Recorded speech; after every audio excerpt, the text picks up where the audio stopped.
How do you feel about top-down shooters? That's really the only question that matters if you want to decide whether or not you want to play Geneshift. The game was first released back in 2009 under the name Subvein. It was later renamed to Mutant Factions and now finally Geneshift. There isn't really much to say.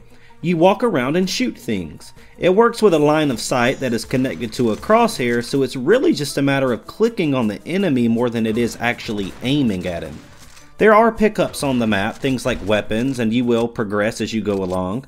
You start out with like a USP handgun, and then you'll move up to an M3 shotgun, then an AK-47, you'll get a Ruger sniper rifle, then so on and so forth as you continuously improve as you make your way through each stage. There are also boosts that you can pick up, things like force fields or health boosts or anything like that that makes beating the enemy easier.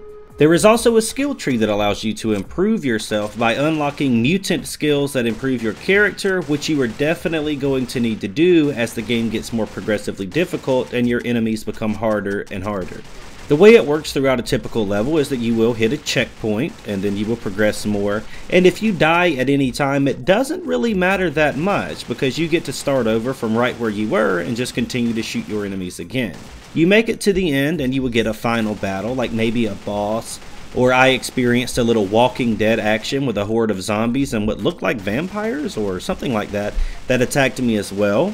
So the gameplay in itself when you're on foot is okay. It's not the greatest in the world, but I enjoyed it.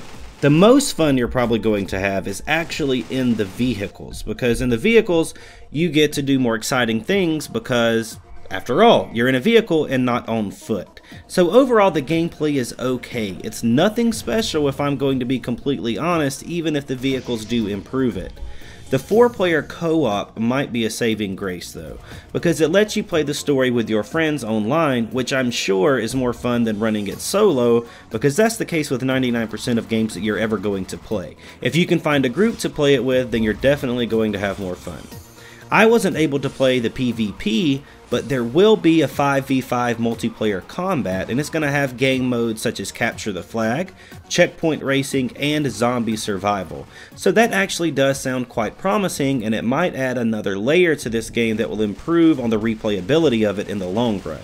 In regards to the story, I'm not entirely sure what is going on there other than there are bad guys and there are zombies that you have to kill.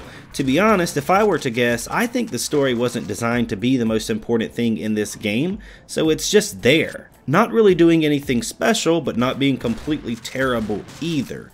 Like I said, there's not really a lot of depth to it other than you're supposed to kill things because you're the good guy and they're the bad guys. Aesthetically, it's pretty mediocre as well. The music is okay and the graphics are bearable, although your character feels a little too Minecrafty for me. Is that a word? Minecrafty? It probably is. So yeah, it's Minecrafty. What I mean by that is that it looks kind of like a character from Minecraft in the way that you walk. And for me, that's not necessarily a problem, but it's not really a turn on either, especially when I'm playing a shooter. I kind of expect a different type of atmosphere than that.